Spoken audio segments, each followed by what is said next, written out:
ముందుగా నా పేరు వరకుప్పల వాసు అన్న, షేర్లింగంపల్లి బీఆర్ఎస్పీ అన్న. తెలంగాణ రాష్ట్రంలోని కాంగ్రెస్ పాలన వాళ్ళ మంత్రులే వాళ్ళ దాంట్లోనే కోలాహలం చేసుకుంటూ కొట్లాడుకుంటూ సునకానందం తప్ప ఇంకా ఏం లేదన్న.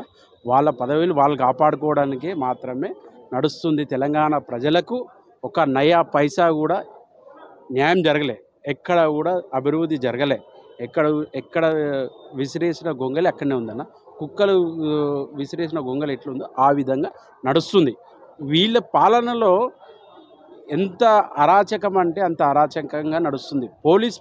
పోలీస్ వాళ్ళు ఎలా ఉన్నారంటే ప్రజలతోటి ఇంతకుముందు ఫ్రెండ్లీగా ఉండేవాళ్ళు, ఇప్పుడు ఫ్రెండ్లీ లేదన్న, మొత్తం ఫైటే అన్న టైప్లో నడుస్తుంది. వీళ్ళు దాంట్లో ఒక ముఖ్యమంత్రి లేడు, ఒక విద్యాశాఖ మంత్రి లేడు, ఎవరు లేరు. వీళ్ళే సీఎంలు. ప్రతి ఒక్క నాయకుని అడిగితే నేనే సీఎం అనే టైప్లో ఉన్నారు. అయితే మీరు ఎట్లాంటి అభివృద్ధి జరుగుతుందని మీరు అంటారు, కానీ రుణమాఫీ చేసినాము, అలాగే బస్సు కూడా మహిళలకు ఉచిత బస్సు ప్రయాణం కూడా చేసినామని చెప్పేసి వాళ్ళు అంటున్నారు. దీని విధంగా ఓకేనా, రుణమాఫీ అయితే 100% ఎక్కడన్నా జరిగిందా? పోదామా, వాళ్ళ ఊరు సొంత ఊరు కొడంగల్కి వెళ్దాం, అడుగుదామి, ఎవరికి జరిగిందో ఎవరికి జరగలేదో చూదామి. ఏ ఊరికైనా సరే మేము సిద్ధం. మా తెలంగాణ పార్టీ నుండి, మా విద్యార్థి నాయకుల నుండి మేము సిద్ధంగా ఉన్నాం.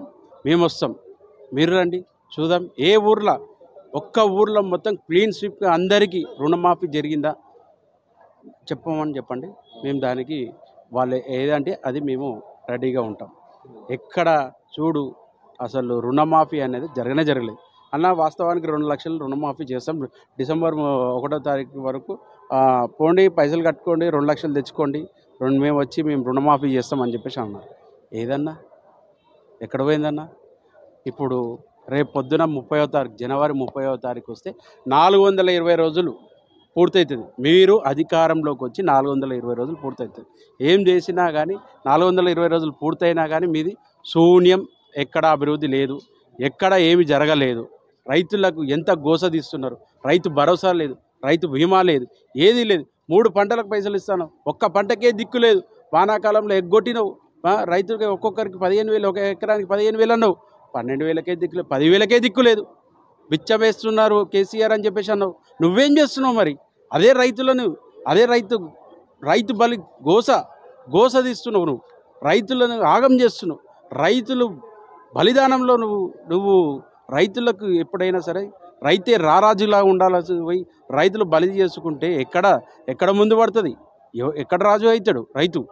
గతంలో తెలంగాణ ప్రభుత్వంలో ప్రతి ఒక్క రైతు నడితే సస్యశ్యామలంగా ఎక్కడ చూసినా నీళ్లు, ఎంత మంచి పరిపాలనించడం, ఎంత మంచిగా ఉండే. ఏ రైతుని అడిగినా కానీ మా సార్, పెద్ద సార్ భలే చేస్తుండు, మాకైతే మంచిగా ఉంది, మాకు రైతు బంధు పడుతున్నది చాలా ఆనందంగా ఉందని చెప్పి ఒక్క రైతు కూడా ఎక్కడ బలిదానం చేసుకోకుండా చాలా సంతోషంగా రైతులు చాలా బాగా పండించినారు. అయితే తెలంగాణ రాష్ట్రంలో ఉచిత ప్రయాణం అనేది దీనికి ఏ విధంగా చూడవచ్చు అన్న? తెలంగాణ రాష్ట్రంలో బస్సు ఒకటి ఫ్రీ అన్నారు. ఓకే, ఒక బస్సు పెట్టినాం ఫ్రీగా, ఫ్రీగా పెట్టి వాళ్ళకే గొడవలు పెట్టినాం. అంటే ఒక సీట్లో కూడా ఎక్కడానికి వాళ్ళు లేడీసు ఎంత కొట్లాడుకుంటున్నారో తెలుసా? ఒక్కసారి మీరు రండి, చూడండి అయ్యా. రేవంత్ రెడ్డి గారు కళ్ళు తెరుచుకొని చూడండి అయ్యా. మీరు ఒక్కసారి ఒక ఫ్రీ బస్సు 1 గంటకో 2 గంటలకో పెడతావు, 3 గంటలకు వస్తుంది. ఆ 3 గంటల సేపు 300 మంది, ఒక బస్సుకి 300 మంది వెయిట్ చేస్తున్నారు. అంతే, వాళ్ళే ఆడవాళ్ళు వాళ్ళే కొట్లాడుకోవడం, వాళ్ళకే పంచాయతీ. సాటర్లో ఏమంటారు, సాటర్లో తౌడేసి పంచాయతీ పెట్టినట్టు చేస్తున్నావు నువ్వు మొత్తానికి. వాళ్ళకి మగవాళ్ళు పైసలు ఇచ్చి కొనుక్కుంటే వాళ్ళకి సీట్లే లేవు. పాపం వాళ్ళు ఎక్కడ చెప్పుకోలేని పరిస్థితి, వాళ్ళకి దయాస్థితిలో కూడా లేరు. అయితే ఈ ఆడవాళ్ళ మధ్య పంచాయతీ పెట్టింది రేవంత్ రెడ్డి అనుకోవచ్చా? అంతే అన్న, బరాబర్ అన్న. వాళ్ళకి పంచాయతీ పెట్టిందే మహాగణుడు, మా ముఖ్య రేవంత్ రెడ్డి గారు సార్. వాళ్ళే, కాంగ్రెస్ ప్రభుత్వమే కదా ఆ పంచాయతీ పెట్టింది. లేకపోతే పంచాయతీ వాళ్ళకి ఎక్కడదన్నా? బాజాబ్తా ఇప్పుడు మంచిగా టికెట్ కొనుక్కొని పోయేటోళ్ళు. ఇప్పుడు ఏమైంది, టికెట్ 100 రూపాయలు ఉన్న టికెట్ని 200 రూపాయలు చేస్తుంది. ఎక్కడన్నా ఫ్రీ ఎక్కడుందన్నా? అది ఒకరి ఇంట్లో ఒక లేడీ ఉన్నారంటే, ఒక స్త్రీ ఉన్నారంటే వాళ్ళ ఇంట్లో వాళ్ళ భర్త ప్రయాణం చేయాలంటే ఆ స్త్రీ పైసలు కూడా వాళ్ళ భర్త మీద పడుతున్నాయి. అయితే నిన్న కొడంగల్ సభలో రేవంత్ రెడ్డి రేషన్ కార్డు అలాగే రైతు భరోసా ఇందిరమ్మ ఇల్లు అని చెప్పేసి 4 గ్యారెంట్లు అమలు చేస్తా అని చెప్పేసి నిన్న స్టార్ట్ చేసింది. దీనికి ఏ విధంగా చూడవచ్చు? అయితే ఇవి జరుగుతాయా లేకపోతే తెలంగాణ రాష్ట్రంలో ఖాళీ సభ వరకేనా ఇది? ప్రతిదీ ఇప్పుడు జరుగుతున్నాయి కదా, 420 హామీలు జరుగుతున్నాయి కదా, సభ వరకే, అప్పటి వరకే మాత్రమే. ఎందుకంటే సభ స్టార్ట్ అయినప్పుడు ఏమన్నారు, మీకు రైతు బంధు రేపే పడతాయి అన్నారు. 15 నిమిషాల తర్వాత ఏం మాట్లాడారు, మార్చి 31వ తారీఖు వరకు పడతాయి అంటారు. అంటే ఏ మార్చు, ఈ సంవత్సరమా వచ్చే సంవత్సరమా? చెప్పలే, ఎక్కడ ఇయర్ మెన్షన్ చేయలే, ఏం చేయలే, ఎక్కడ ఏం చేయలేడు.